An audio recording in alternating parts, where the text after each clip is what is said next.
Hello everybody. Today we're going to be doing an art style study of the Hades game because I can't afford the new one. So I'm going to be inserting my original character as believably as possible into said art style while trying to survive my daddy issues on stream. Asterius is Asterius! Wait, listen! I don't know what to do! It doesn't! Funkos! So enjoy! Can take it. There's a reason it took me 2 hours to prepare. Like, I actually went ahead and did some research on the art process and the design of this game. It's pseudo-comic-esque, if that makes sense. You could definitely picture this in, like, a comic book, right?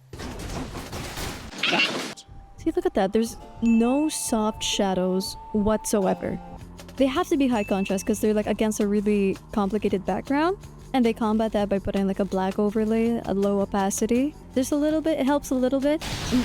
I'm okay. We're okay. Wait, there is a gradient. There's like this red hue like emanating from the bottom. Oh god, no. I didn't notice that. Asterius. No! I like him. I don't like it. Who Asterius is? Oh, Asterius! See, look at Zacharias. I think he's the only sprite that has the black shading on half of his face. The sprites I've seen, like Megara, Night Mommy, I forgot her name. They have very clear faces. Like the face and the top of the torso is the most brightly lit. Oh, another thing I'd like to point out. If you look like at the character's hands, I noticed this first on Zacharias' head. They have like broken up lines, which you don't notice from afar. My first impression of the Hades art style was that it had really polished, like complete lines and everything, like really clean looking. It's actually not. I don't know. It's a lot more sketchy when you look up close, and I really like that. Also, another thing I like to point out, look at the stars on like her headpiece. None of the stars are like exactly identical to each other. A lot of these shapes in the Hades art style are not only stylized, but they're very organic in a way. It still feels like this could have been rendered manually as a comic. They really nailed like the Western comic art style. Ooh, if you look at Skelly, look at Skelly's sprite. You can see the messiness really come through. Like he's less polished. And this time, I actually warmed up. And by warmed up, I died in Elysium again. Please let it be Meg, please let it be Meg, please let it be Meg, please let it be Meg, please. No, don't come near me, please. How much health did I lose? A lot. Wait, listen. I did it. This is my first time doing this. Holy shit. Okay, I have to lock in now. I don't know what to do. I don't know what's going on. You can hide behind the pillars. I'm gonna trust you. If not... If this doesn't pull through... It doesn't! Funkos! Hashtag blame Funko. That was fun. I want to do that again. And now that my first impressions were done, it was time for the actual art analysis, what I learned from my time playing, and actually drawing my character. So, all I did was collect a bunch of references of the Hades sprites that I think correlate are most relevant to 𝗖𝗛𝗔𝗣𝗧𝗘𝗥𝗦 design class, mga kababayan. So basically, yeah, the Hades art style is very comic inspired. If we refer to my slides over here, if we zoom in real much, you can see like the tiny imperfections in the line strokes. See how the line here isn't completely straight? It's a little more organic. You can see the breaks on the lines on her fingers that I mentioned earlier. Anyway, speaking of black shading, black and cell shading.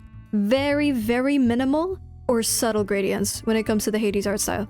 Yeah, very, very fucking subtle. That is so subtle. It just gets a little cooler. It's super subtle, but then it sells the comic book theme even more that way. Oh, I really like this third point. Random colorful highlights. They're really subtle for something so saturated. Let's go to Zacharias. Before we zoom in, let's look at him from a distance. What colors do you see? You see red, skin tone, maybe peach, black obviously, orange, yellow, maybe a little bit of blue, or green, sorry, green in his eye. But if we zoom in, there are teal splotches in his wreath and his hair. Can you see, like, there's like really saturated magenta in his eyebrow and under his chin. You don't see that shit from afar. And we zoom in, there's yellow on the dog skull, and there's magenta, and orange. Blue and purple in her hair. Got magenta in her crown thing. Tiny bit of magenta and purple there. There's red in her blue hair. Pink and red on the gold. Purple for some reason here. Pink! Splotches everywhere. It really, if you take those away, I guarantee you the piece will like lose a little bit of life. You can see this hue variations on real photos too. Exactly! Gold star to Joji. Gold star. What else? High contrast? Absolutely. If I turn them all desaturated so that you guys can see, the range of values kind of dark, but you can see just how much contrast there is. Really, actually quite dark. I think NYX's skin tone is even lighter. Yeah. I have the habit of not doing this. If we go to my Karlach fan art, the values are not dark enough and not light enough. Too cowardly to go too much into the extremes. Someone more professional than me pointed that out when they did a paint over for me. So I highly appreciate that. Stylized geometric shapes. Let's say Meg's ponytail thing here. They could have just drawn it like a very static, basic... Hell, I would have. What they did, they distorted it to add to her shape design, which is very pointy, very dangerous, very unfriendly looking. Ooh, easily recognizable silhouette. You can identify who is Meg right away just by the silhouette of her wing. If you look at the hair on the side of NYX's head, that's very distinct of her. You can tell that's her right away. And that's especially important for game sprites. You gotta know who it is. Messy up close. We talked about that a lot. Visible against a busy background. I didn't... Everything else that I wrote was just specifics that I noted down. The broken lines on the fingers. The saturated lipstick. What else? Light illuminates the face, top, and torso. I did mention that before. What was I saying? Maximum 4 values for shading. Yeah. And it's not the 4 values that you would think, which I would think it would be like number 1, base, shadow, highlight, and reflected light. I just had a conversation with one of my quote-unquote students the other day about what type of values and shading make up the shading of like cloth, because I used to do cloth studies. And it was exactly that: base, shadow, reflected, and highlight. But for here, there are reflected lights, as you can see on Aphrodite's ass. But what they also have, this really saturated layer of shadow at the edge of the main shadow. Where else can I find it? That really saturated purple, which is derived from her skin tone, I think.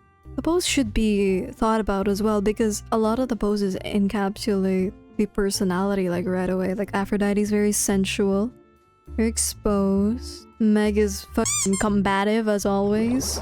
And at the end of the stream, this sketch is what we ended up with. Pretty good. Not bad for our first draft, but I did get carried away with the colors a little bit. Oh, purple and yellow. Purple and yellow, purple and yellow, purple and yellow. Oh, you're so pretty. Fuck. Smash. Ooh. Ooh, they pop. Ooh. Yeah. I'm just making noises. It's working, guys. It's working. I have no idea how it works. I don't know why it does that. Why do the highlights do that? What is the color theory behind that? Okay, it imitates life. Tell me then, why does it make my brain go, why does it make me go, I know when I look at this tomorrow, I'ma hate it. See, now we gotta do the hard part. We gotta do the line art. Eyebrows. What do eyebrows look like? Broken lines, simple shapes, usually colored. Under the nose is usually shaded in, so I'll do that as well. Usually there's a shadow underneath. Aphrodite has a little shadow on her lip, so we'll do that too. I really am just like Frankensteining different parts of the Hades existing sprite to make Selby. She looks like such a bitch. That's exactly what I was going for. Voiceover Swindler here, so I decided to finish the rest off stream, and that's exactly what's on screen right now. Only changes to note weren't too major, like the removal of the tail wrapped around a moon behind her. I simplified that to make it a tail wrapped around her to make the silhouette more readable. And yeah, I'm pretty satisfied with the results, to say the least. Only thing left to do was to put it on a fake screenshot and call it a day.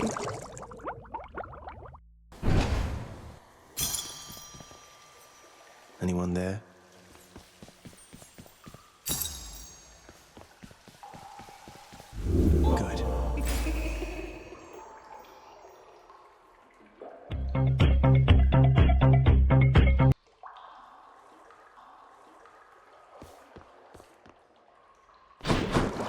So that's it for this video. I hope you learned something. This took me 3 weeks to edit. Please subscribe, follow me on Twitch. I'm gonna go sleep now.